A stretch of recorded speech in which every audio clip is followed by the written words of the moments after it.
Fala galera, sejam bem-vindos ao programa Terceirão Mais, um programa feito pela Associação Sul-Paranaense. Eu sou o professor Gabriel VHS, do CCA-BR. E aí galera, tudo bem com vocês? Nós estamos preparando algo aqui muito especial para você, para te dar aquele apoio, porque o terceiro ano está terminando e você quer alçar novos voos e para isso precisa se preparar, porque pela frente existem concursos, vestibulares, Enem para fazer e a gente quer te dar o maior apoio. Eu sou o professor Hermes, do Adventista do Alto Boqueirão. Pessoal, então a primeira abordagem que a gente vai fazer com vocês é tentar preparar vocês, o psicológico de vocês, para essa pressão, essa cobrança de provas e concursos. A gente sabe que passado o terceiro ano, você chega ali no final do ano pensando, é agora que vou colocar tudo aquilo que eu aprendi à prova. E esse nervosismo de falar, serei cobrado, estou sendo cobrado, pode atrapalhar você. Então eu vou tentar dar algumas dicas de como você pode diminuir a sua ansiedade. Primeiro eu preciso saber tudo que vai cair na prova na noite anterior? Não. Eu posso muito bem, na noite anterior à prova, no dia anterior à prova, ficar mais tranquilo, descansar, para chegar na hora da prova um pouco mais relaxado, ter uma alimentação correta, um descanso adequado para o dia da prova. No dia da prova, sem estresse, pessoal. Pegou a prova, a gente tem o péssimo costume de querer, vou pegar a primeira questão e vou sair resolvendo, vou resolver a primeira, depois a segunda. Não. Você só precisa resolver primeiro aquilo que você sabe. E eu não estou dizendo que você vai deixar em branco tudo aquilo que você não lembra na hora da prova, porque você teve todos os conteúdos. Então, na hora da prova do Enem, ou qualquer outro vestibular que você for resolver, abre a sua prova e vai procurar aquela questão que vai trazer um alívio para a sua mente. A sensação de que, opa, essa questão eu sei, essa questão é tranquila, te traz um pouquinho mais de tranquilidade para você olhar com outros olhos aquela questão que talvez você não lembrasse no começo e vai lembrar na hora da prova. Por que eu estou dizendo essa questão de você ir buscar logo a questão que você já sabe resolver? Porque a gente tem a questão do tempo. A gente tem aquele número que um monte de professor comenta, um monte de aluno comenta, professor, eu tenho 3 minutos para cada questão. Balela. Isso não é verdade. O Enem ele é modelado, e vocês vão ouvir um pouco sobre isso amanhã, pesando as questões, fácil, médio, difícil. Ninguém vai te cobrar 3 minutos para todas as questões. A questão fácil, aquela questão que você sabe resolver, com certeza você vai gastar menos tempo. E esse tempo que você vai poupar, você vai usar nas outras questões. Né? Eu vejo que os alunos ficam um pouquinho mais preocupados. Ai, professor, o Enem tem muito texto para a gente ler. Né? Eu treino as questões do Enem e eu percebo que tem muito texto. Saiba que existe formas, vai logo no comando da questão. Começou o exercício, vai no comando. Por que eu estou dizendo isso? Porque a hora que eu vou no comando, eu já sei, primeiro, se eu sei fazer a questão ou não. Eu já sei a que se refere aquela questão. Se eu não sei, eu não vou gastar tempo lendo todo o enunciado. Se eu sei, eu vou gastar o tempo necessário. Ok? Vamos treinar para não perder tempo em cada questão de forma desnecessária. Vamos manter sempre o foco. Eu não vou gastar tempo numa questão que eu sei que eu não vou conseguir puxar na minha memória do nada. Vamos tentar trazer isso com o tempo, resolvendo 1, 2, 3, 4. Lá na 10ª questão, a sua mente vai se abrindo, vai ficando mais tranquila para poder resolver aquela questão mais difícil. Essencial a gente trabalhar uma ideia com vocês dentro do Enem, que, lógico, pesando o nervosismo de vocês, a gente tem aquela questão de modelagem matemática, que é como será cobrado o exercício, como ele vai vir para você. O Enem ele não vai te cobrar de forma direta, conhecendo uma PA, conhecendo uma PG, ou sabendo, ela vai contextualizar, esse é o padrão do Enem. E aí vai te pedir algumas contas relativas àquela modelagem realizada. E para você não ficar tão nervoso, eu outro dia fui no Google e digitei assim, questão mais difícil já cobrada no Enem, matemática. E olha só o exercício que apareceu. Essa questão foi a mais difícil, eleita a mais difícil de todos os tempos pelo Enem. Ela está em vários materiais de cursinho, inclusive na sua apostila. Ela diz assim, ó: em setembro de 1987, Goiânia foi palco do maior acidente radioativo ocorrido no Brasil. Quando uma amostra de césio-137, removida de um aparelho de radioterapia abandonado, foi manipulado inadvertidamente por parte da população. A meia-vida de um material radioativo é o tempo necessário para que a massa desse material se reduza à metade. A meia-vida do césio-137 é 30 anos, e a quantidade restante de massa de material radioativo após T anos é calculada pela expressão. E aí ele dava uma função para você. M de T é igual a A vezes 2,7 elevado a K vezes T, onde A é a massa inicial e K é uma constante negativa. Considere 0,3 como aproximação para log de 2. E olha só, se eu estou nervoso, se eu estou naquela pilha de que não posso perder o meu ano, eu olho para aquele log de 2. E se eu tenho dificuldade com logaritmo, já é uma questão que não vou saber resolver por causa do meu nervosismo. Aí o comando que tem nessa questão é: qual o tempo necessário em anos para que uma quantidade de massa do césio-137 se reduza a 10% da quantidade inicial? Você provavelmente, se é um aluno antenado, já, vou resolver, vou fazer correndo. E aí vai mais uma dica para você no Enem. Antes de sair resolvendo de forma absurda, eu sei fazer essas contas aqui, dá uma olhada nas opções que a gente tem. As opções que a gente tinha nessa questão eram 27 anos, 36 anos, 50 anos, 54 anos e 100 anos. Como que a gente pode analisar? O texto ele já falou pra gente que o césio ele demora 30 anos, né? A meia-vida dele é de 30 anos. A gente lembra que lá na aula, em sala de aula, a gente viu que a meia-vida tem a ver com função logarítmica. Sim, tem como resolver com função logarítmica.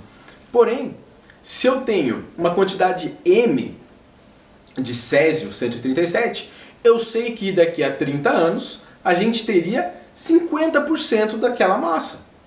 Mais 30 anos eu vou ter metade dos 50%, que corresponde a 25%. Com mais 30 anos eu vou ter metade de 25. Metade de 25, 12,5. Peraí. Com esses 3 períodos de 30 anos que a gente teve, já foram 90 anos. E a hora que você olha as opções, eu só tenho uma opção que é maior que 90 anos, que era 100. Eu já posso assinalar com toda a certeza. Porque eu sei que com 90 anos eu vou ter 12,5% da massa inicial. E se ele quer 10%, eu vou precisar de um tempinho a mais. Ok? Então, por mais que a gente jogue no Google, né, e veja, olha, essa é a questão mais difícil de todos os tempos, a gente consegue, só em análise de itens que a gente tem, né, das opções, a gente consegue muito bem assinalar a opção correta, sem nem fazer um cálculo usando o logaritmo de 2. Tranquilo? Então agora o professor Hermes vai falar pra gente sobre os temas que mais caíram no Enem. É interessante a gente passar para você que a cobrança que muitas vezes os pais fazem, você tem que passar, se passar vai ganhar um carro, vai ganhar isso, aquilo, vai te deixar mais nervoso. Então você tem que esquecer esses detalhes e focar naquilo que você aprendeu e confiar em você.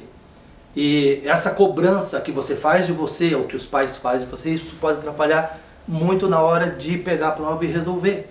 Então tem que ir de cabeça fria, tem que tentar ir lá de boa, porque o nervosismo vai deixar você para baixo e não vai resolver muita coisa. Se você ir na internet, você vai encontrar vários assuntos sobre o que cai mais lá no Enem. E nós trouxemos aqui alguns assuntos bem abordados. Aqui nessa tela tem uma outra aqui que tem um gráfico. 40% matemática básica. Para os meus alunos eu digo que se a pessoa sabe matemática básica, mais dos 2/3 do caminho está andado. Porque você interpreta e a matemática básica vai te dar a condição de resolver. Então, de 2009 a 2019, 40% das questões de matemática básica. Outra coisa que você tem que lembrar, meus colegas não falaram aqui, mas a proposta do Enem, quando ele surgiu, era sair um pouco daquela cobrança matemática, de fórmulas que o vestibular tradicional ele traz. Raramente você tem uma questão que exige uma fórmula muito complexa da matemática. Raramente você tem ali algo que você vai fazer muita conta. Uma boa parte das questões são interpretativas, como o Gabriel acabou de resolver uma ali, interpretando os dados e o que a questão colocava ali para você. Então, leia sempre para que a sua mente tenha condições de fazer esse exercício de interpretação. E a matemática básica, o que a gente chama de matemática básica é aquilo que você estuda no 7º, 8º e 9º anos. Quando o menino está lá nessa idade, muitas vezes não quer saber de matemática, leva de qualquer jeito. No futuro pode fazer falta.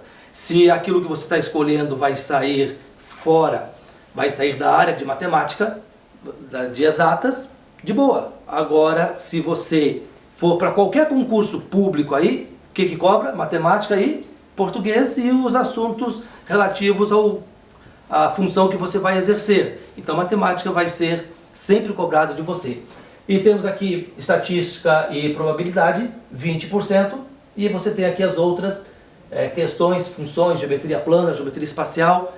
E o que você tem que entender é que o Enem ele faz uma proposta para você interpretar questões relacionadas com o seu dia a dia.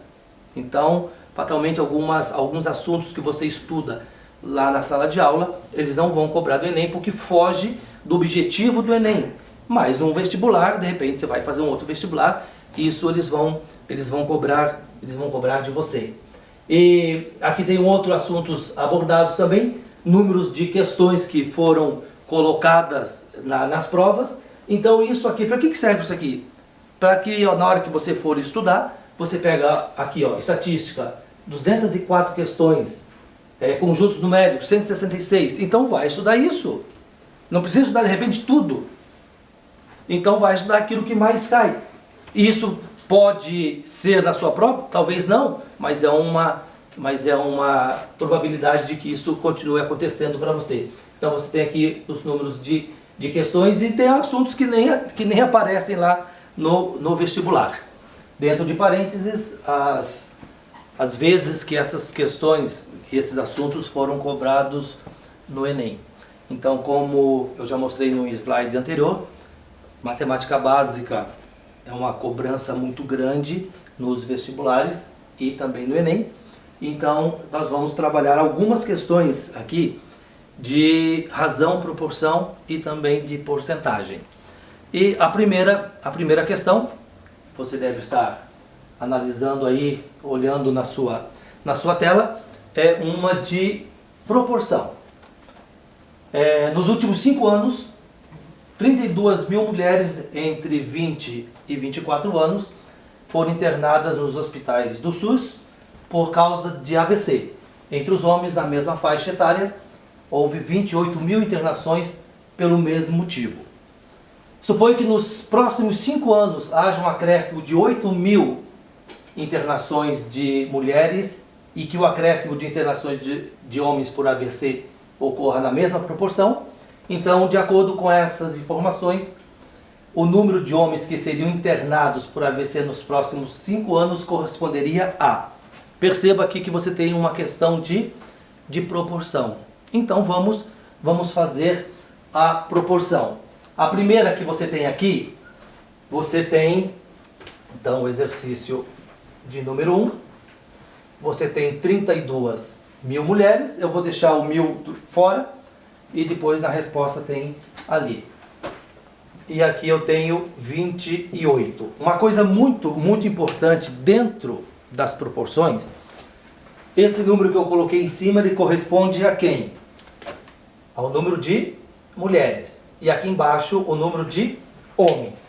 Isso, na outra razão, você também precisa manter em cima o número de mulheres, embaixo o número de homens. Você pode colocar o 28 em cima e o 32 embaixo. Depois você vai fazer. Agora, ele quer saber de acordo com qual o número de homens. Então, aqui vem X. Ele quer saber a quantidade de homens. quantas mulheres. Olha aqui, ó. Suponha que nos próximos 5 anos haja um acréscimo de 5.000 internações entre as mulheres. Quantas nós já tínhamos? 32. Acrescentaram mais 8.000, então você chega em 40. Ó, 32 está para 28 e 40 vai estar para X. Eu não sei como que você estuda esse negócio de proporção. Eu gosto de fazer simplificações aqui. O próprio nome já diz, você vai simplificar. Então, ó, o 32 e o 40, eu só não posso simplificar em diagonal, porque diagonal a gente multiplica. O 32 e o 40 estão na tabuada do 8. 32 divididos por 8 fica 4.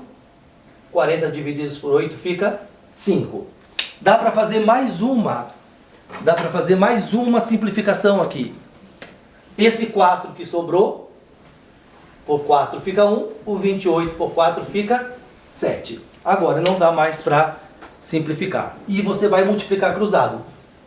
Começa multiplicando pelo x, fica mais fácil. Então x vezes 1, x, e 7 vezes 5, 35.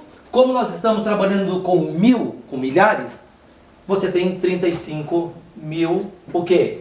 Onde você colocou o x? Homens. Então a letra que você marcaria nessa questão é a letra D. Seria a resposta correta dessa daqui. Uma questão assim, fácil, e aquilo que você precisa entender, e a gente vai falar mais vezes aqui.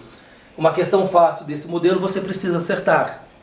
Porque se você erra uma questão fácil e acerta uma questão difícil, a nota que você recebe é diferente. É diferente. Porque se você acerta uma difícil e erra uma fácil, o Enem entende que você chutou aquela questão ali. Próxima questão.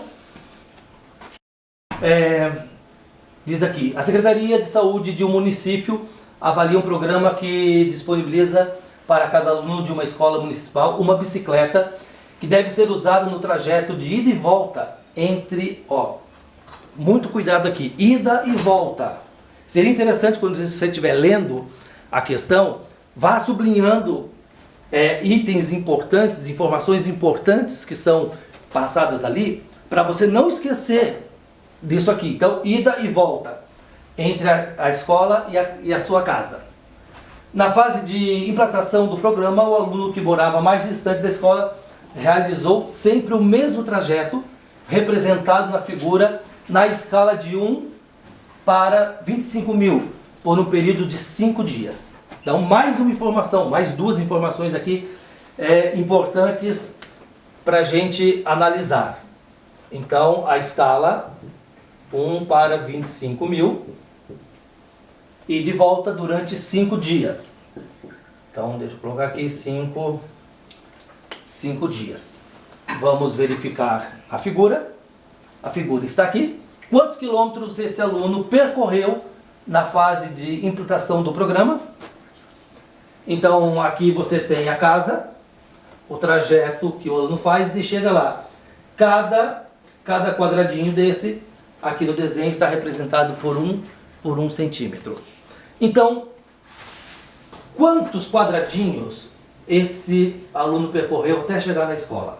Então, vamos contar aqui, 1, 2, 3, 4, 5, 6, 7, 8, 9, 10, 11, 12, 13, 14, 15, 16.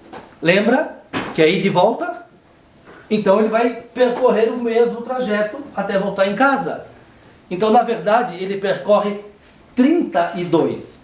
Então, se cada ladozinho desse do quadrado vale 1, aqui ele percorre 32 centímetros.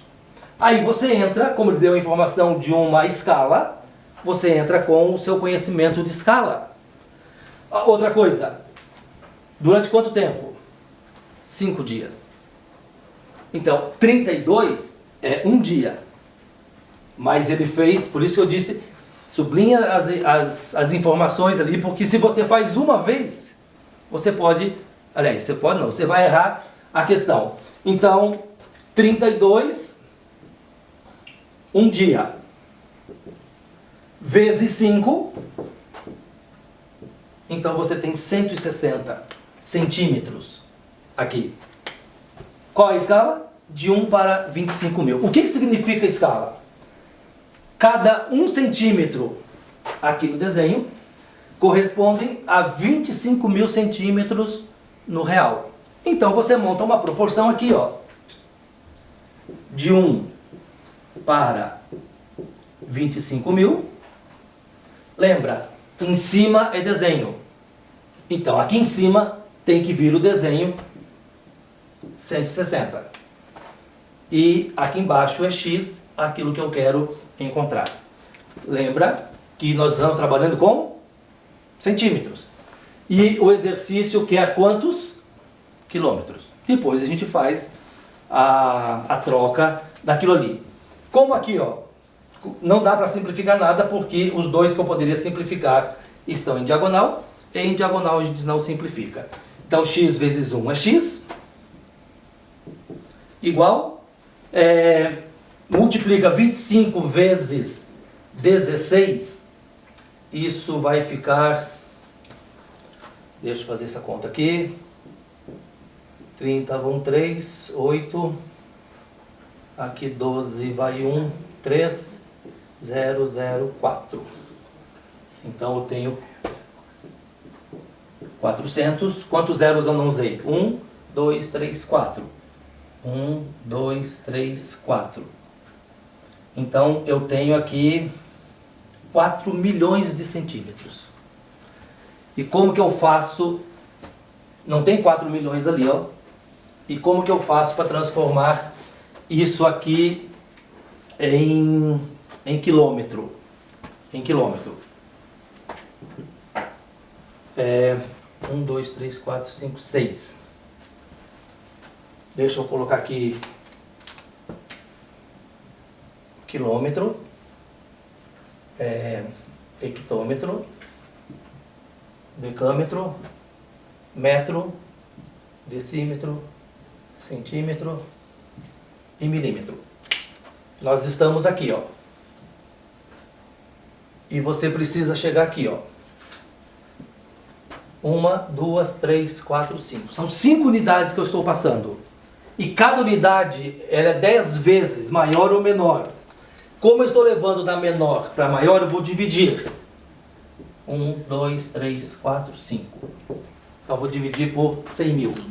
Como eu tenho 5 zeros aqui e tem 5 zeros aqui, então x vai ser igual a 40 quilômetros. E você marcaria letra E como a resposta certa disso daqui. Perceba que é uma questão fácil. É uma questão fácil. Como que o Enem define quem é questão fácil, médio, difícil? Essas questões já foram testadas em algum momento e pela quantidade de acertos que essas questões recebem, elas são classificadas nisso aqui. Ok? Vamos à próxima questão. Exercício 3. Também uma questão do Enem bem interessante. Segundo as regras da Fórmula 1, talvez essa questão esteja um pouquinho mais atrás, então alguma regra que de repente não vale hoje. O peso mínimo do carro do tanque vazio com o piloto é de 605 quilos. E a gasolina deve ter densidade entre 725 e 780 gramas por litro. Entre os circuitos nos quais ocorrem competições dessa categoria, o mais longo é de Spa, lá na Bélgica, cujo traçado é de 7 quilômetros de extensão, 7 mil metros. O consumo médio de um carro de Fórmula 1 é de 75 litros para cada 100 quilômetros. Suponha que um piloto de uma equipe específica que utiliza um tipo de gasolina com densidade de 750 gramas por litro esteja no circuito de Spa, parado nos boxes para reabastecimento.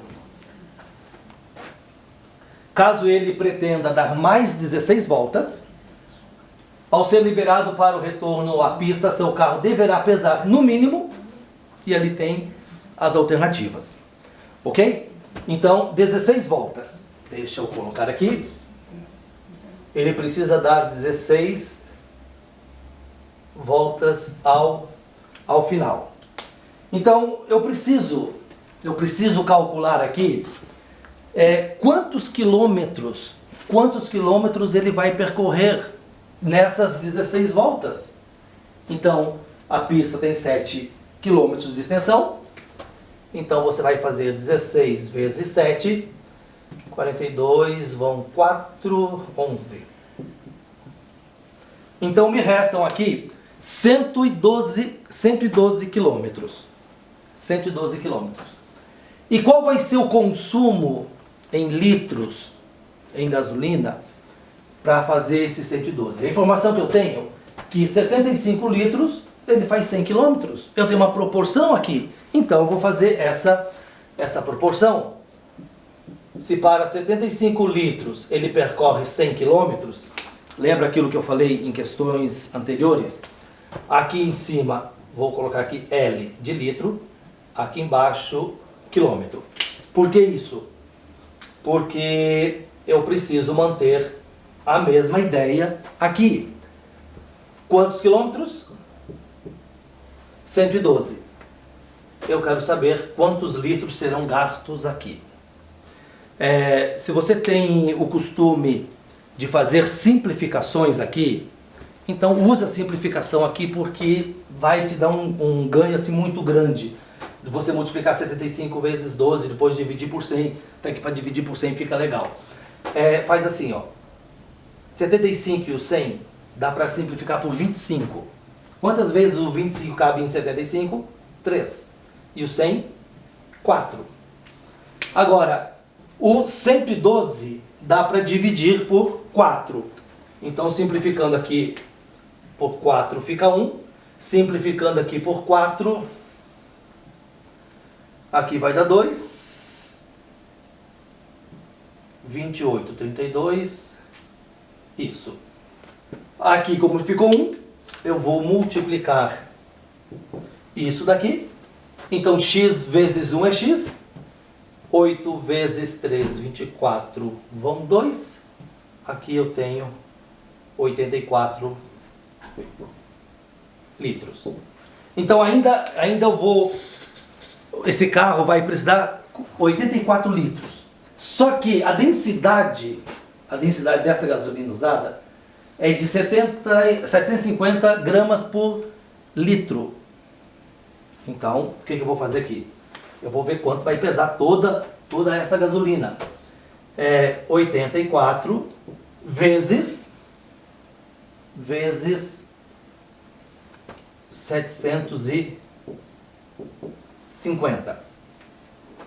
Ok? 750. Mas só que ele quer em quilos isso aqui, né? Eu acho que vai ficar mais fácil. Ele quer em quilos. Já transformar isso aqui, 750 para quilos. Então eu tenho 0,75. Eu já fiz essa conta anteriormente. Isso vai dar 63. Deixa eu voltar ali. Então, essa gasolina vai pesar 63 quilos. Deixa eu colocar aqui. Quanto que o carro tem vazio? Só para você entender. Ele tem 605 quilos.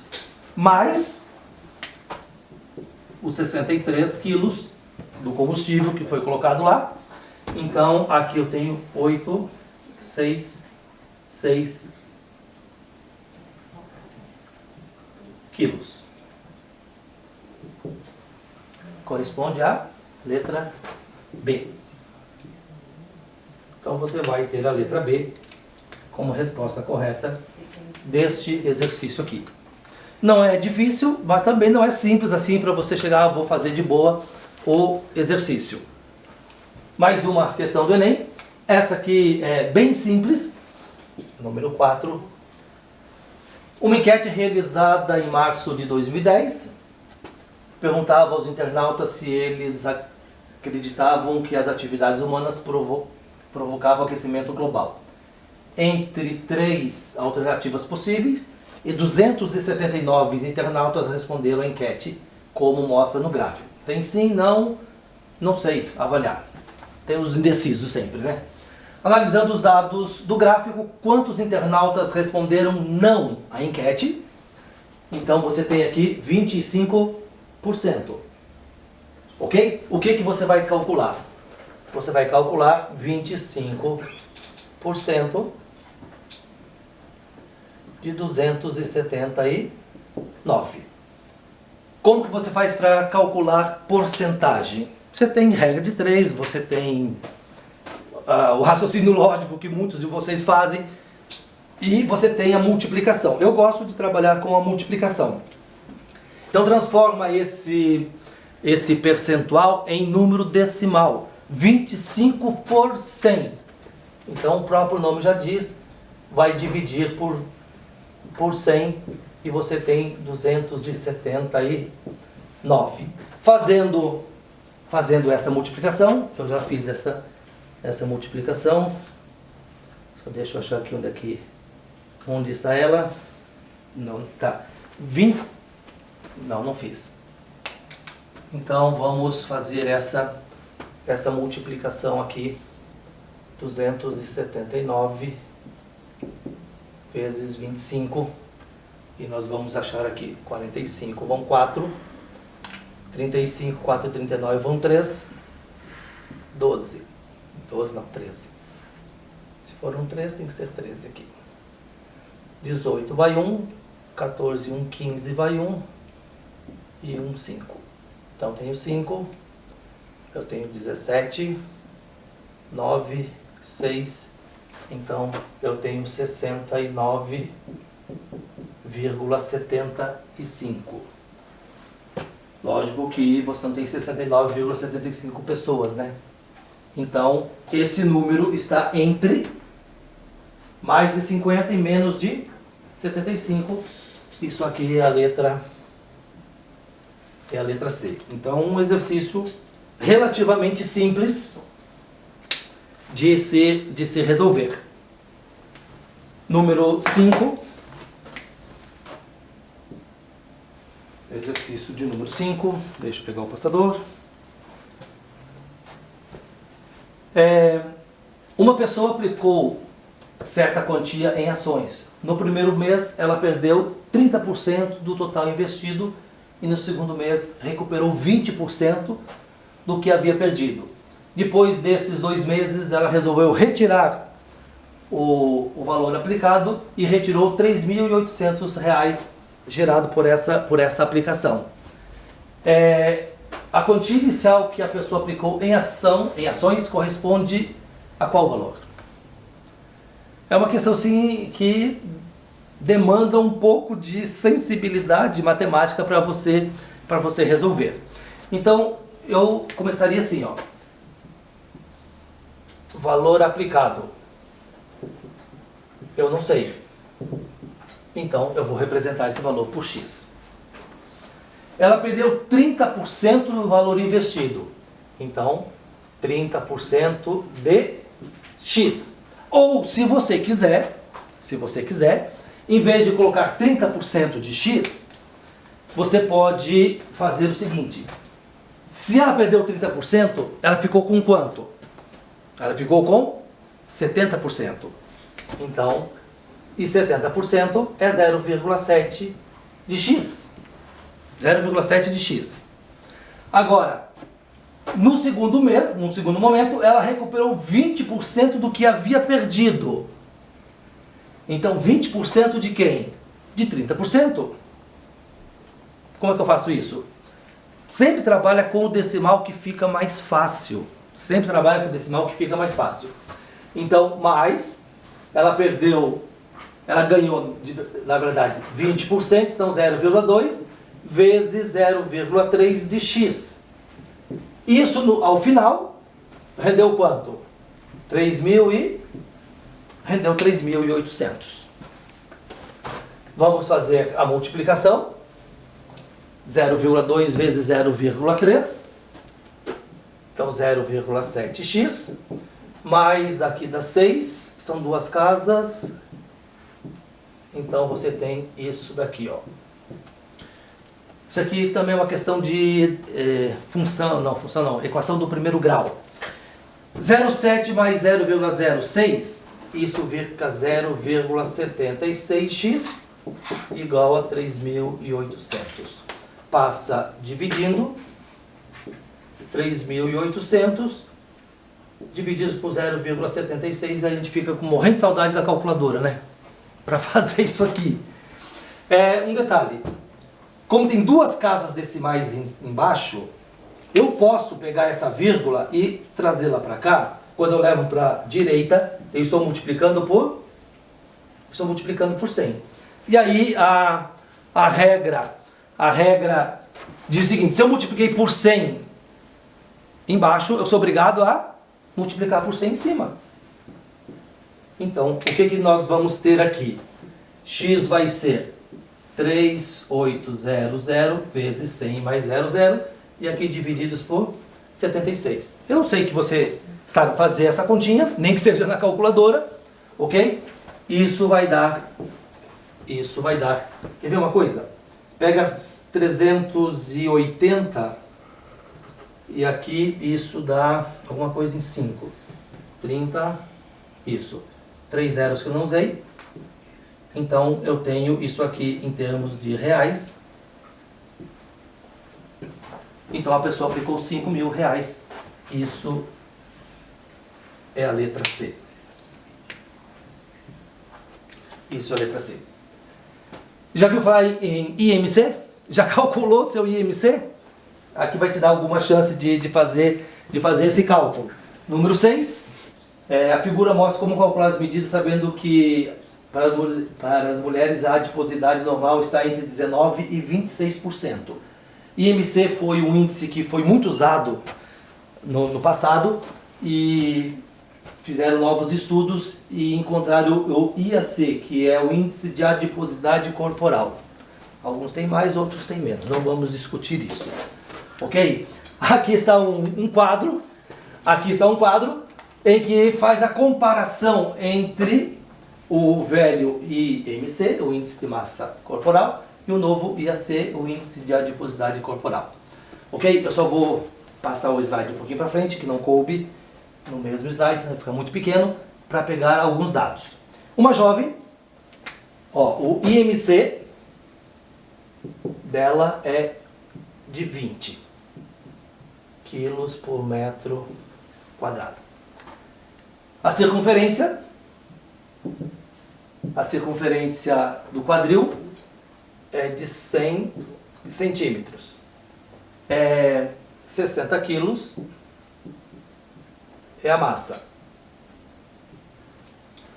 Ok, então nós temos ali, nós vamos usar a raiz de 3 como sendo 1,7 e raiz de 1,7 como sendo 1,3. Aqui tem os cálculos que ele vai judiar da gente. Então, a jovem está com essas medidas aqui para se enquadrar aos níveis de normalidade de gordura corporal. Lembra no slide anterior que para a mulher está entre 26% e 29%? Então, ele vem ali. Então vamos calcular, voltando aqui, vamos calcular. Ele quer saber o IAC. O IAC. Só que eu preciso de quê? Da circunferência? Eu tenho aqui, Eu tenho aqui. Ele quer saber, ele precisa aqui da altura. Eu não tenho a altura da jovem. Onde está a altura da jovem? Está aqui, no IMC. Então, ali, com essas informações que nós temos aqui, a gente vai calcular a altura dessa jovem. Então, cálculo da altura. Então, vamos pegar aqui, O IMC dela é quanto? 20. Igual.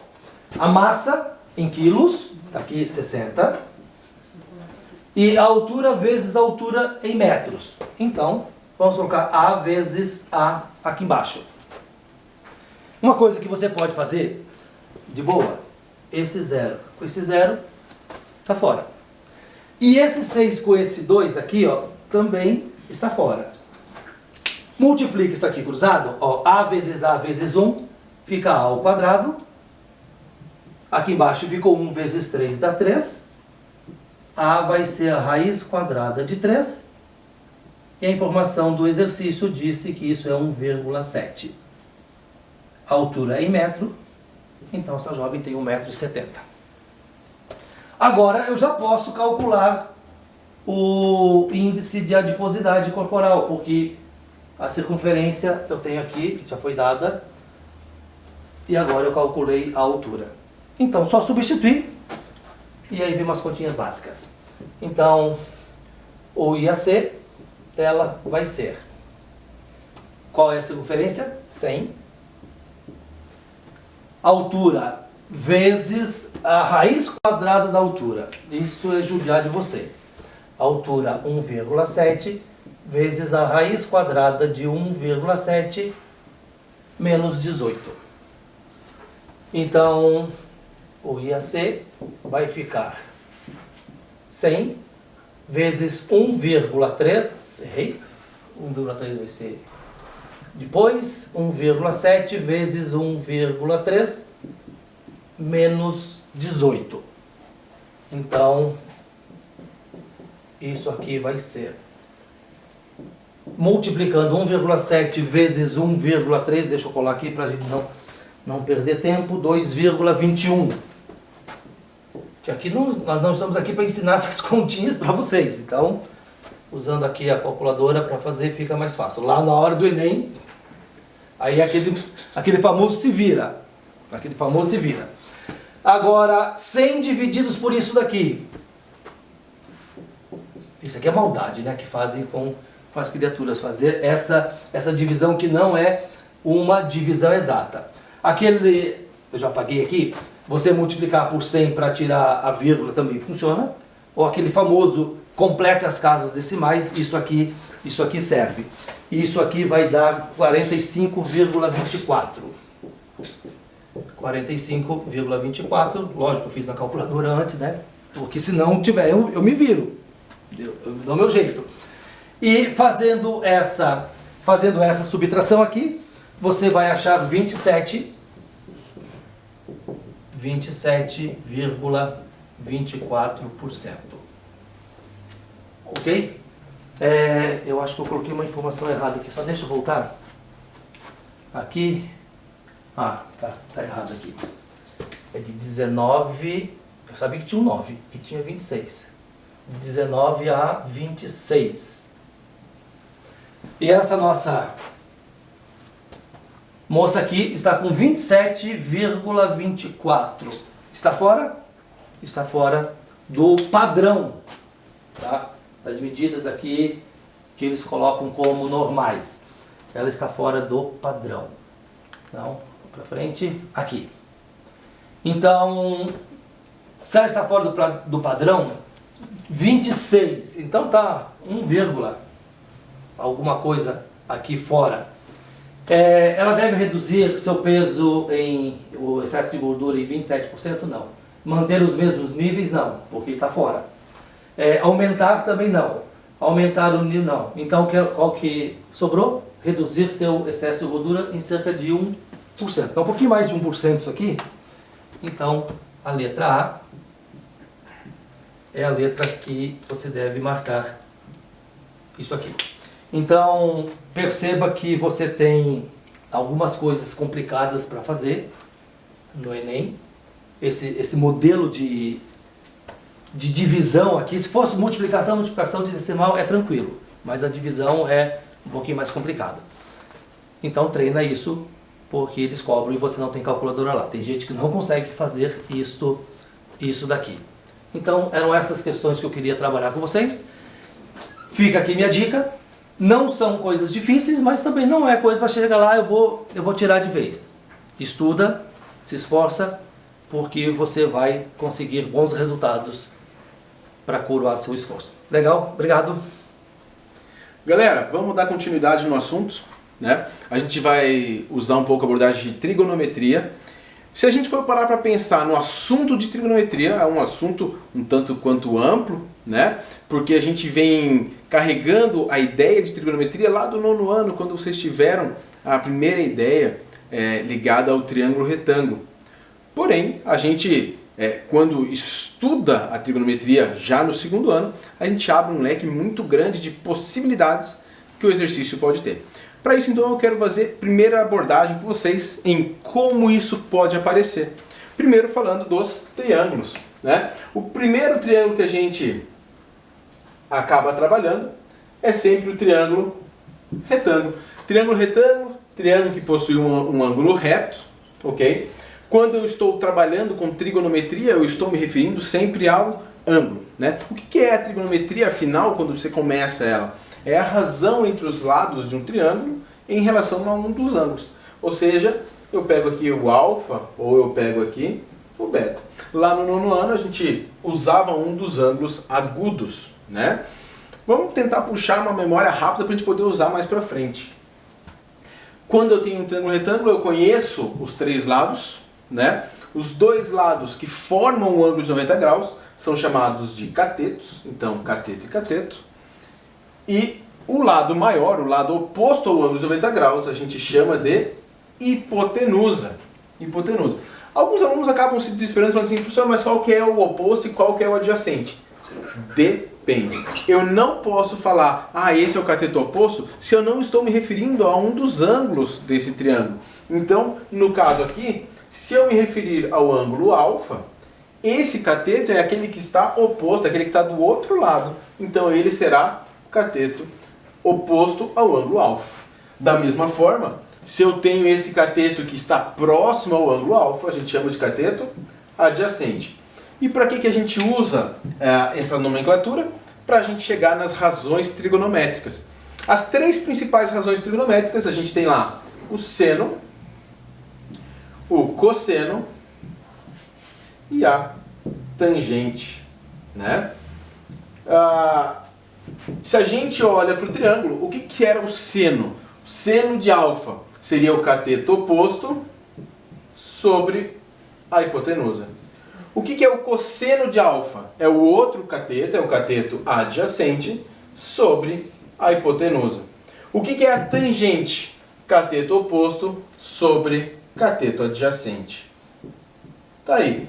Uma dica que a gente tem que trazer lá do 9º ano, né, para chegar lá no 2º ano já com uma ideia boa, é que a tangente, além de ser cateto oposto sobre cateto adjacente, a gente pode usar também, né, seno sobre cosseno. Ok? Isso aqui, essa razão, ela é válida para triângulos retângulos, assim como outras figuras. Quando a gente sai do triângulo retângulo, a gente pensa toda a trigonometria no triângulo retângulo, aí vem uma nova abordagem que trabalha com a lei dos senos e a lei dos cossenos. Para quando que a gente vai usar isso aqui? Quando eu tiver triângulos que não são retângulos. Professor, mas pode ser um obtusângulo? Pode. Pode ser um macutângulo? Pode. Ele só não vai ser retângulo. Mas professor, por que não pode usar no retângulo? Porque se eu usar no retângulo, eu vou recair exatamente nessas razões, nesses valores que a gente já conhece. Tá? Então, o que é a lei dos senos?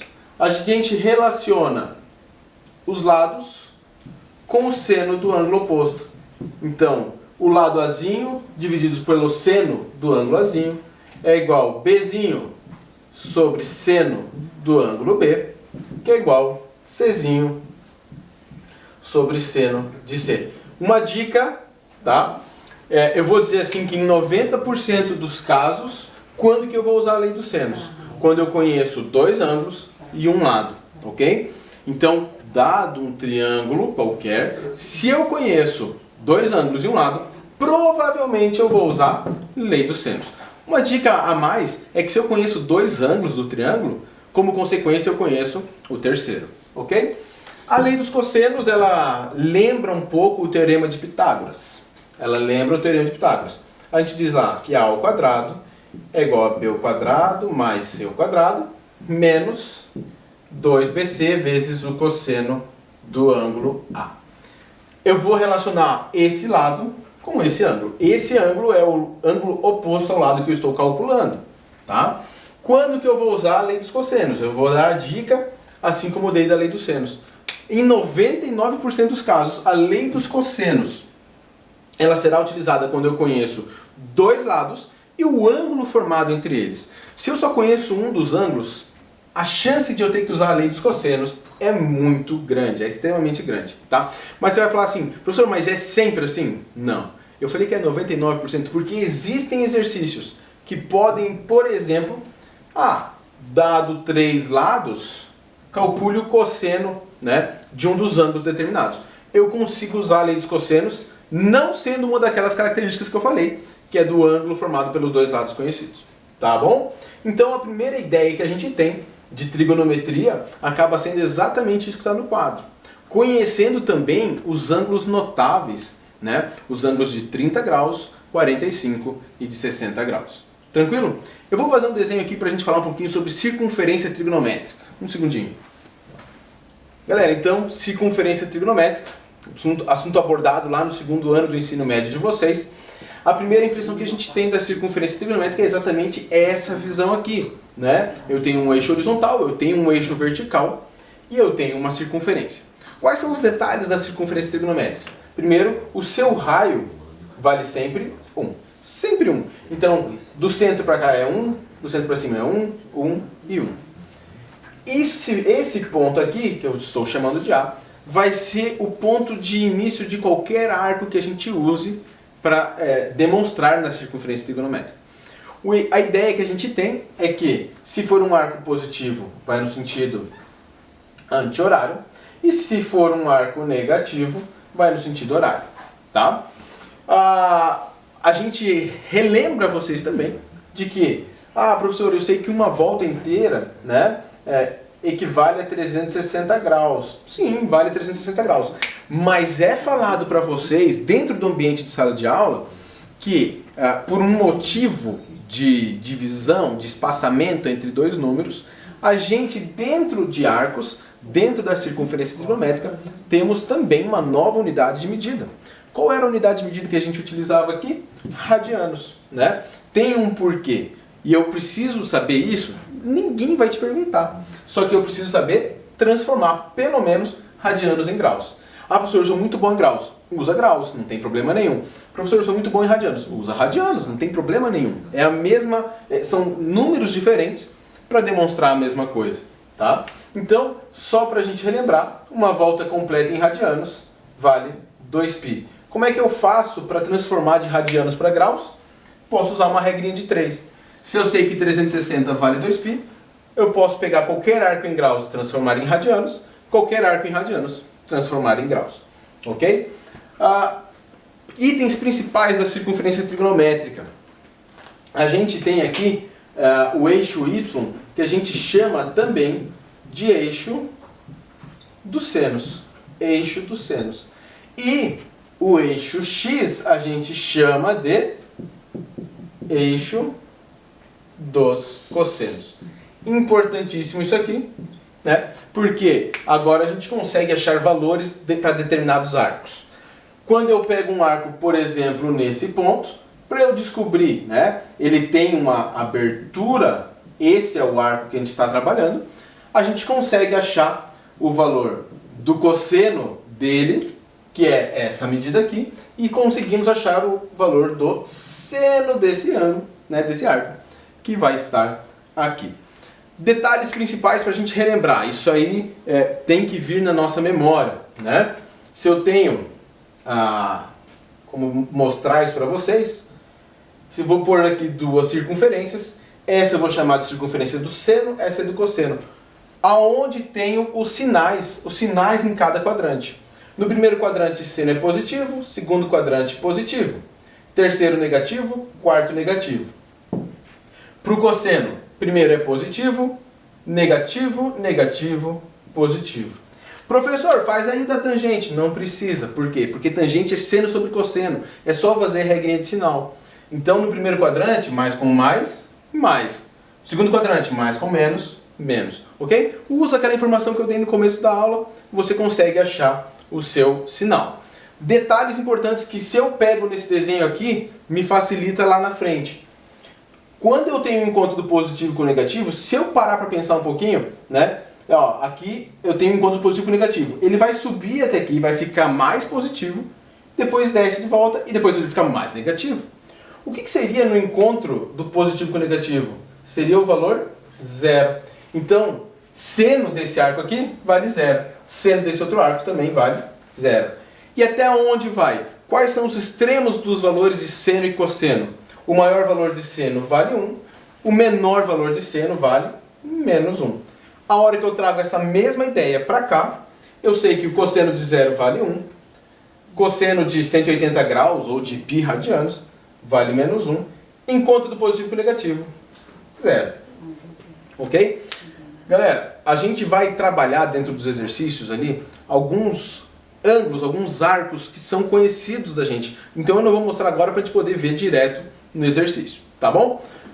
Vamos lá, pessoal, uma abordagem rápida sobre funções trigonométricas, tá? Eu coloquei aqui no caso a função seno. A função cosseno trabalha exatamente na mesma pegada.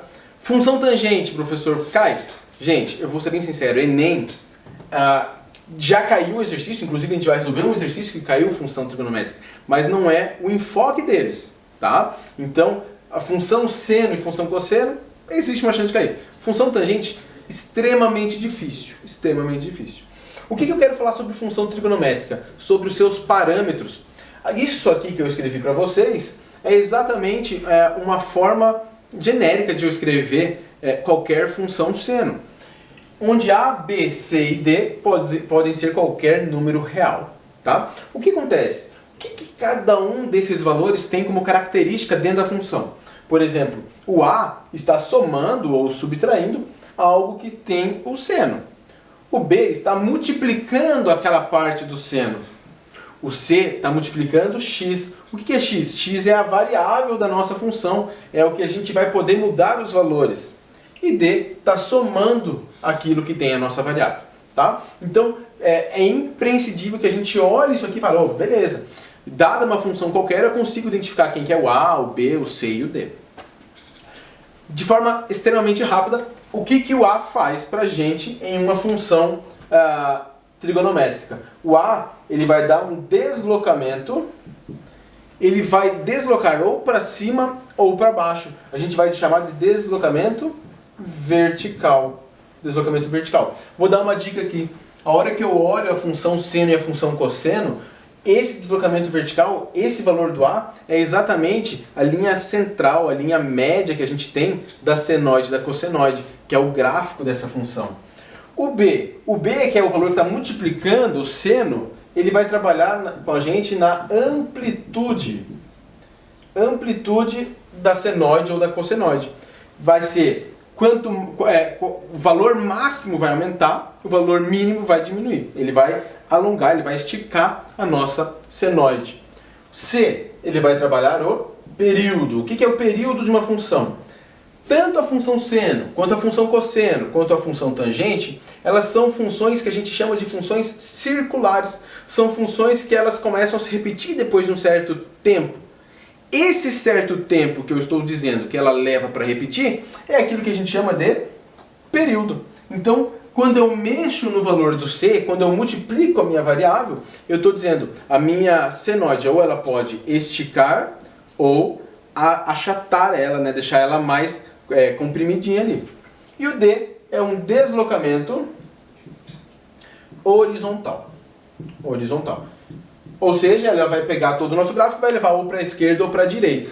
Tá? Então, quando você altera os valores dos parâmetros, você determina alguns itens dentro da sua senoide. Tá bom, gente? Foi um resumo extremamente rápido, né? Uma abordagem de muitas ideias e muitos conteúdos. Vamos dar uma olhada agora nos exercícios de trigonometria. Galera, lembra que eu falei para vocês que um exercício de função trigonométrica é difícil cair? Eu peguei justamente a questão aonde caiu. Caiu no ano passado, tá? Professor, isso aumenta ou diminui a probabilidade de cair esse ano?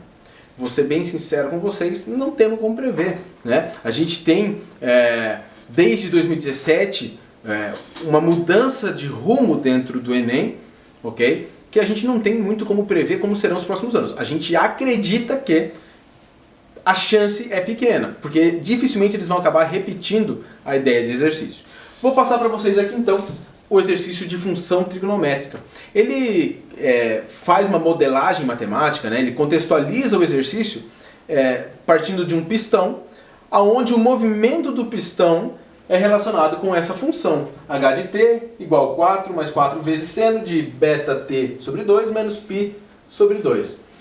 Lembra que eu falei sobre os parâmetros? Parâmetro A, B, C e D. Por que esse aqui é o C? Porque a gente não está trabalhando com x, a nossa variável aqui é t. Então quem está junto do t? Beta sobre 2. Tá bom? Esse exercício, dentro da sua contextualização, ele faz todo a ideia sobre o aproveitamento da combustão, né? Ele pede alguns itens ali dentro. Por exemplo, para que o motor tenha uma boa potência, é necessário e suficiente que em menos de 4 segundos após o seu funcionamento, no instante t igual a 0, a altura da base do pistão alcance por 3 vezes o valor de 6 centímetros. Talvez algumas pessoas pensem assim, professor, olha só, será que 6 centímetros é o valor máximo? Já digo para você que não. E eu mostro para você como que você consegue visualizar isso de uma forma extremamente rápida. O parâmetro A vale 4. Ele é o valor médio, como eu falei para vocês. Esse 4 aqui está multiplicando tudo seno. Qual é o valor máximo que a gente consegue para seno? O valor máximo de seno é 1. O valor mínimo é menos 1. Então, se eu colocar aqui no lugar do seno o maior valor possível, que é 1, 4 vezes 1, 4. 4 mais 4, 8. Então, eu não estou trabalhando ali, é importante a gente frisar isso, porque algumas ideias vão cair sobre isso, é falar assim, eu tenho que chegar no valor máximo 3 vezes. Não. Repara que o valor máximo é 8 e ele quer que você chegue no valor de 6 centímetros 3 vezes em menos de 4 segundos. Então essa é a ideia que a gente vai ter nesse exercício, tá? Vamos lá. Ele quer que a altura seja 6 centímetros, então eu tenho aqui a altura, eu vou colocar que essa altura é igual a 6. Esse 4 está somando, passa para o outro lado subtraindo. Eu vou ter 4 vezes seno beta t sobre 2 menos π sobre 2 igual 6 menos 4, 2. Esse 4 está multiplicando, passa para o lado de cá dividindo. Então eu tenho aqui que seno de beta t sobre 2 menos π sobre 2 tem que ser igual. 2 divididos por 4 eu consigo simplificar. Isso vai ser 1/2. Quando você chegar nessa parte, seno de um arco que vale 1/2. Tem que vir na sua cabeça os ângulos notáveis. Os ângulos notáveis eu tinha lá 1, 2, 3, 3, 2, 1, tudo só. Lembra daquela musiquinha que você teve lá no seu 9º ano?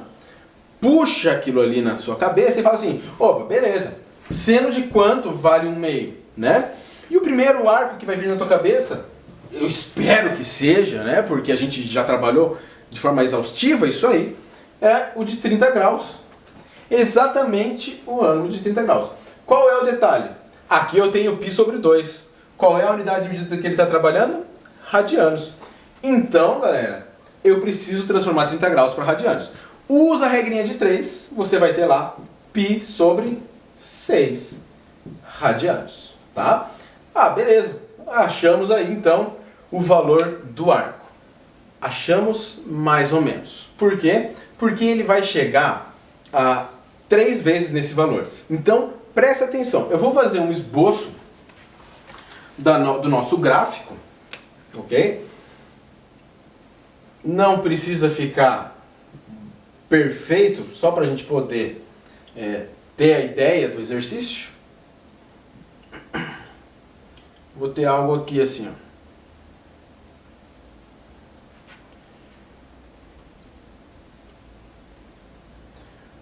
Essa é a nossa senoide.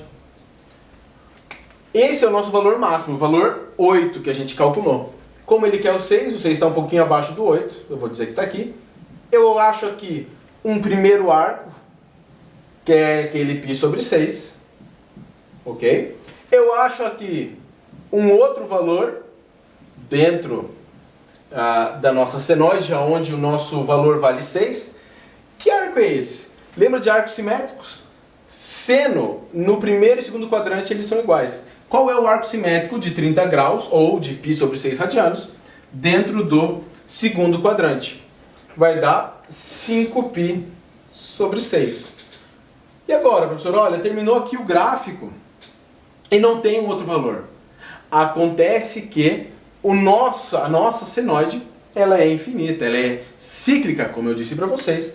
Então, eu teria sim, né, um outro valor exatamente aqui. Como é que eu faço para descobrir que arco é aquele lá, né? A hora que eu baixar aqui, que arco é esse aqui? Como é que eu faço para descobrir? Pessoal, o período de uma função seno, ela vai ser exatamente quando ela começar a repetir. Como é que eu acho esse arco? Como é que eu acho onde ela está repetindo? Daqui até aqui eu tenho 360 graus, ou em radianos, 2π. E quanto que passou? Do zero ele passou π sobre 6. Então eu vou fazer aqui, né, para achar o terceiro arco, exatamente essa conta de 2π mais π sobre 6. 2π mais π sobre 6. Fazendo a conta, 6 vezes 2π dá 12π, mais π, 13π. Eu tenho lá 13π sobre 6. Esse é o terceiro momento, ou o terceiro valor, aonde eu vou ter a função igual a 6. Ok? Agora a gente tem que descobrir o valor do beta. Vamos lá. Pessoal, a hora que eu achei esse ponto aqui, né, que é o valor onde a gente substitui que vai ter a altura igual a 6, eu vou agora usar uma informação do texto, que é o seguinte: em menos de 4 segundos após o funcionamento, ele tem que ter passado 3 vezes nesse ponto. Ou seja, quando o meu tempo for igual a 4, com certeza o meu valor tem que ser maior que esse aqui. Então, vou substituir o tempo por 4, e eu vou dizer que beta vezes 4 sobre 2, menos π sobre 2, tem que ser um arco maior que 13π sobre 6. Fechou, galera. Agora a gente só tem que resolver essa equaçãozinha, né? Essa inequaçãozinha. Tá menos π sobre 2, vou passar para o lado de cá positivo. Vou simplificar o 4 com o 2. 4 com 2 vai ficar 2, então 2 beta é maior que menos π sobre 2. Vou ter denominadores diferentes. Você pode muito bem pensar, professor, faz MMC, mas eu vou usar uma fração equivalente, né, com o mesmo denominador. Então, 13π sobre 6 mais, multiplico por 3, 3π sobre 6. Daqui então que 2 beta tem que ser maior que 16π sobre 6. Esse 2 está multiplicando, passa dividindo. Temos que beta é maior que 16π sobre 12. Simplificando 16π sobre 12, a gente vai ter 4π sobre 3, correto? O exercício diz o seguinte: para os cálculos, utilize 3 como aproximação de π. Se eu vou usar a aproximação para π sendo 3, substitua lá. Você vai ter que beta é maior que 4 vezes 3 divididos por 3. Corta o 3 com 3. Se beta tem que ser maior do que 4, você vai na informação do texto. Ele diz o seguinte: o valor do parâmetro beta, que é dado por um número inteiro, positivo. Qual é o número inteiro positivo maior que 4 que a gente vai ter? Qual é o menor valor de beta? Beta vai ser igual a 5. Galera, próximo exercício do Enem 2018, relativo à trigonometria, né? Vocês têm ali a imagem, onde ele fala: para decorar um cilindro circular reto, será usada uma faixa retangular de papel transparente. Ele mostra o desenho, tá? E o que eu vou me atentar é exatamente na questão do cilindro. O que ele quer desse exercício é que você pegue a altura do cilindro a partir de um triângulo que ele coloca, que é usado para decorar esse cilindro. Quais são as informações que ele dá a respeito desse triângulo? Primeiro, esse ângulo que vale 30 graus. A altura ele quer saber.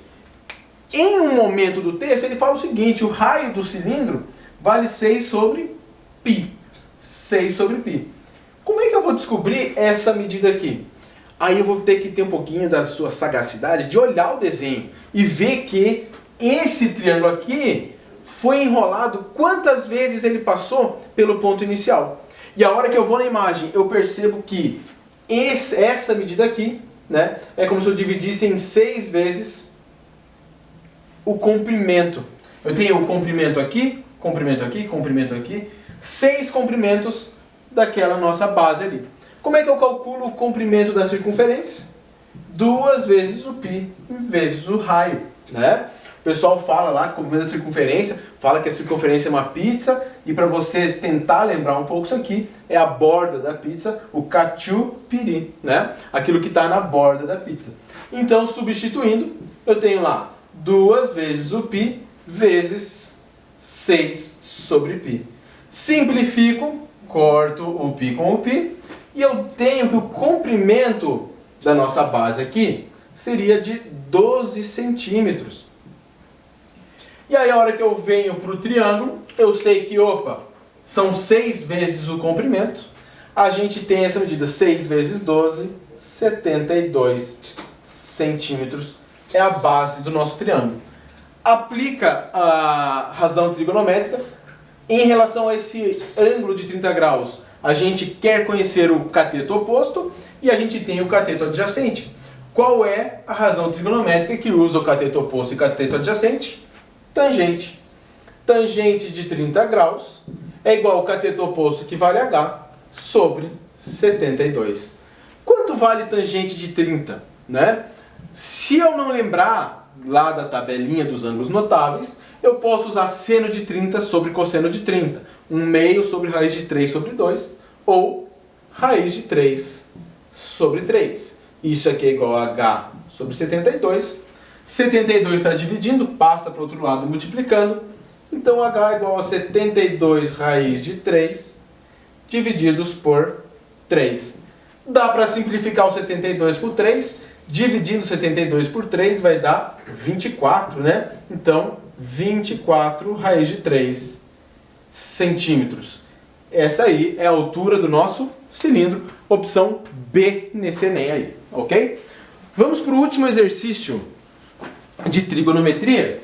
Ele é bem conceitual, extremamente simples de se pensar, tá? Só ter um pouquinho de atenção no que ele fala dentro do enunciado. Olha só. Raios de luz solar estão atingindo a superfície de um lago, formando um ângulo X com a sua superfície, conforme indica a figurinha. Aí tem ali a figurinha bonitinha do ângulo X. Em determinadas condições, pode-se supor que a intensidade luminosa desses raios na superfície do lago seja dada aproximadamente por... Ele chama ali, ele põe uma funçãozinha, né? I de x é igual K vezes seno de x, sendo K uma constante e supondo-se que x está entre 0 e 90 graus.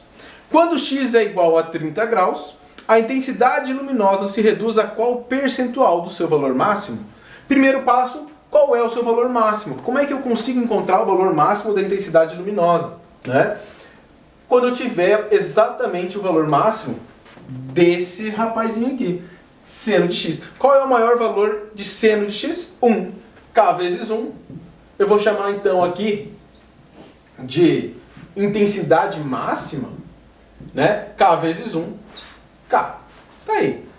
E aí agora põe o ângulo que ele falou, 30 graus. Eu vou calcular a intensidade para 30 graus. K vezes seno de 30 graus. Quanto vale seno de 30? 1/2. Ângulos notáveis. K vezes 1/2. K sobre 2. Se eu vou ter uma redução de K para K sobre 2, K sobre 2 não é metade? Sim. Então a redução que a gente teve aqui foi de 50%. E acabou o exercício. Tá? Era bem isso. Olha a função, olha a informação que ele está te dando e você encontrou aí item B, né? 50%. Vamos mudar um pouco agora o assunto. Galera, seguinte, vamos pro último assunto da aula de hoje, onde a gente vai abordar matrizes e sistemas lineares, tá? Dos assuntos que a gente abordou hoje, ele não é um assunto, como eu disse, também da trigonometria, dos mais abordados. Porém, a gente tem alguns exemplos, e quando eu falo dos exemplos, gente, eu quero ser bem direto com você.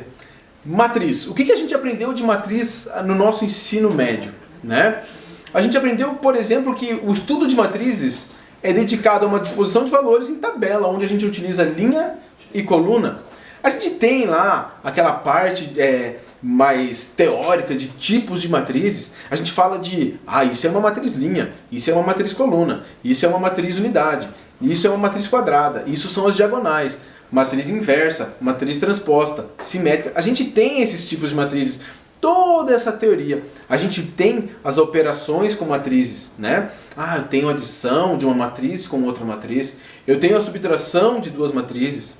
Eu tenho a multiplicação de um número real pela matriz. Eu tenho a multiplicação de... Eu tenho tudo isso aí. Só que qual é o detalhe que eu gostaria de chamar a sua atenção? É importante saber todas essas ideias? Sim, é importante. Agora, quando a gente está fazendo uma abordagem especial para o Enem, é simplesmente eu te chamar a atenção e falar assim, ei, a gente está dispondo de linhas e colunas, ok? Então, a ideia básica de matriz é isso que a gente vai levar para a prova.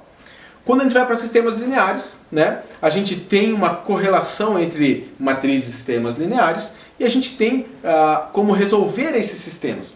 O que era um sistema? É quando eu tinha mais de uma equação com mais de uma incógnita, onde eu teria que descobrir o valor das incógnitas. Para isso a gente tem lá, dá para fazer por adição, comparação, substituição. Quando a gente vai para o segundo ano do ensino médio, a gente consegue resolver um sistema linear utilizando a regra de Cramer, onde a gente calcula os determinantes. Tá? O que eu puxo para vocês, importante, nesse caso do Enem, é a classificação desses sistemas. SPD, SPI e SI. SPD, sistema possível determinado. É quando aquele sistema possui solução e ela é única, quando eu tenho um único valor para aquelas incógnitas. Sistema possível indeterminado, ela tem solução, mas a gente não consegue determinar quem é essa solução. Por quê? Porque eu tenho infinitas soluções, infinitos valores que eu posso substituir a minha incógnita que vai dar correto aquele sistema. E o sistema impossível, o próprio nome já diz, a gente não tem como resolver, ele não possui nenhuma solução. Tá bom? Então, em questão de conteúdo, quando eu falo de matrizes e sistemas lineares e determinantes, é legal a gente conhecer essa parte teórica. Porém, olha só os exercícios que a gente tem. Um professor aplica durante os 5 dias úteis de uma semana testes com 4 questões de múltipla escolha a 5 alunos. Os resultados foram representados na matriz. Mostrou a matriz aí no exercício. Pronto. Pegou aquela ideia de matriz, ou seja, ele está dispondo valores em linhas e colunas. Nessa matriz, os elementos das linhas de 1 a 5, linhas, ok? Linha 1, 2, 3, 4, 5. Representam as quantidades de questões acertadas pelos alunos Ana, Bruno, Carlos, Denis e Érica, respectivamente. Enquanto que as colunas de 1 a 5 indicam os dias da semana de segunda a sexta-feira. Primeira coluna, segunda-feira, segunda coluna, terça-feira e por aí vai. Coluna na vertical, tá? O teste que apresentou maior quantidade de acertos foi aplicado na... Galera, se ele quer saber qual teve a maior quantidade de acertos, você só tem que ir aonde? Linha ou coluna? Se ele quer saber em qual dia, né, qual foi o teste que teve mais acertos, ele quer saber qual é a coluna que tem a maior quantidade de acertos. Então o que eu preciso fazer nesse exercício é simplesmente somar. Primeira coluna, 3 mais 3 dá 6, com 2, 8, 8 com 3, 11. Isso quer dizer que na segunda-feira, 11 acertos no total. No próximo dia, 2 mais 2 mais 2 mais 2 mais 2. Vai dar 2, 4, 6, 8, 10. Opa, só 10 acertos na terça-feira. Terceira coluna, desculpa. 4 mais 2 dá 6, 6 com 4 dá 10. Também menos acerto que já na segunda-feira. Próximo dia, 1 com 1 dá 2. Com 3 que dá 5, com 1 que dá 6, com 4 que dá 10. Mesma quantidade de acertos que na terça e quarta-feira. Último dia de teste. 2 mais 2 dá 4, com mais 2 dá 6, com mais 0 continua 6, com 4, 10. Opa! Na segunda-feira tivemos 11 acertos, enquanto em todos os outros dias apenas 10. Então tá aí a resposta. Precisava saber o quê? Simplesmente que a matriz está dispondo os valores em linhas e colunas. Quando você vai para o segundo exercício, lá do Enem de 2018, ele fala sobre o TED, tá? Transferência eletrônica.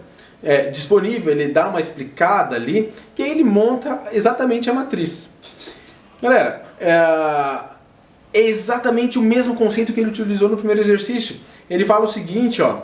Um economista decide analisar os valores enviados por meio de TEDs entre 5 bancos, 1, 2, 3, 4 e 5, durante um mês. Para isso, ele dispõe esses valores em uma matriz, em que a linha vai de maior ou igual a 1, menor ou igual a 5, coluna maior ou igual a 1, menor ou igual a 5, e o elemento corresponde ao total proveniente das operações feitas, via TED, em R$ 1.000.000, transferidos do banco I para o banco J durante o mês. Observe que os elementos A e J, A e I, né? A e I é igual a zero. Por quê? Porque esse tipo de transação, ele não vai contabilizar de banco para banco. Saiu de um banco e voltou para esse mesmo banco, a transferência ele está considerando como zero. Essa matriz é obtida para essa análise. Então vamos lá, ele quer saber o banco que transferiu a maior quantia via TED. Quando eu tenho, e aí está na leitura, é transferido do I para o J. Quem está transferindo? O I, é a linha. Quem está recebendo? É o J. Vai na primeira linha. O primeiro banco da primeira linha transferiu R$ 6 milhões. Segunda linha, segundo banco, transferiu R$ 3 milhões. Eu só estou somando os valores da linha. Terceira linha, eu tenho ali 1 mais 2 que dá 3, com mais 1, 4, com mais 1, 5. 5 milhões de reais. Repara que tanto o segundo quanto o terceiro transferiram menos que o primeiro, que já deu 6 milhões. Próximo banco, eu tenho 0 mais 2 mais 2 mais 0 mais 0, 4 milhões de reais. E o último banco que a gente tem ali, 3 mais 0 mais 1 mais 1 mais 0, que também fecha 5 milhões de reais. Ou seja, o banco que transferiu a maior quantia de dinheiro é exatamente o banco 1, que transferiu 6 milhões de reais. Ok? Eu gostaria muito que você ficasse tranquilo quanto a esse tipo de questão, tá? Vai com calma, faz a leitura de forma correta do exercício para poder resolver esse tipo de exercício. Vamos lá, pessoal, último exercício, Enem 2013. O assunto acaba sendo ali um pouco de sistemas lineares, tá? Para você ver que não é tão cobrado, ok? Puxei um exercício um pouco mais antigo para a gente poder falar desse assunto aí. Na aferição de um novo semáforo, os tempos são ajustados de modo que em cada ciclo completo, verde, amarelo, vermelho, a luz amarela permaneça acesa por 5 segundos. Então, luz amarela por 5 segundos. Isso que ele está dizendo pra gente. E o tempo em que a luz verde permanece acesa, igual a 2/3 do tempo em que a luz vermelha fica acesa. A luz verde fica acesa em cada ciclo durante X segundos. Então, verde X segundos. O vermelho a gente não sabe, eu vou chamar aqui de vermelho mesmo. E ele fala assim, cada ciclo dura Y segundos. Isso tudo aqui vale Y segundos. Qual é a ideia desse exercício? Dentro do texto ele diz o seguinte, ele consegue relacionar o vermelho com o verde. Ele fala, o tempo em que a luz verde permanece acesa, ou seja, X, é igual a 2/3 do tempo, 2/3 do tempo em que a luz vermelha fica acesa. Então, 2/3 do vermelho.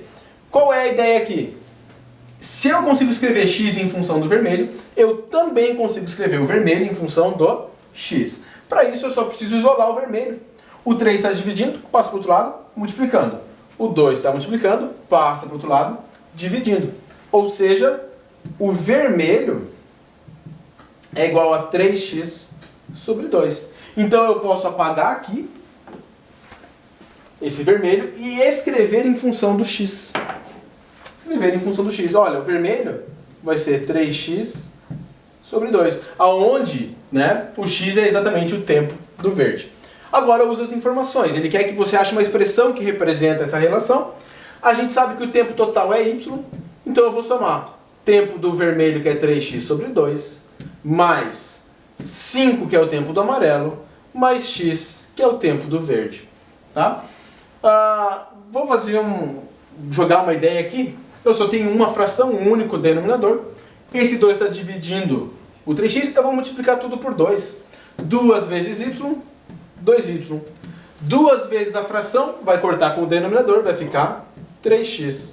Mais 2 vezes 5, que vai dar 10. E 2 vezes x, que vai dar 2x. Agora eu só preciso isolar. Escolhe para que lado você vai jogar tudo.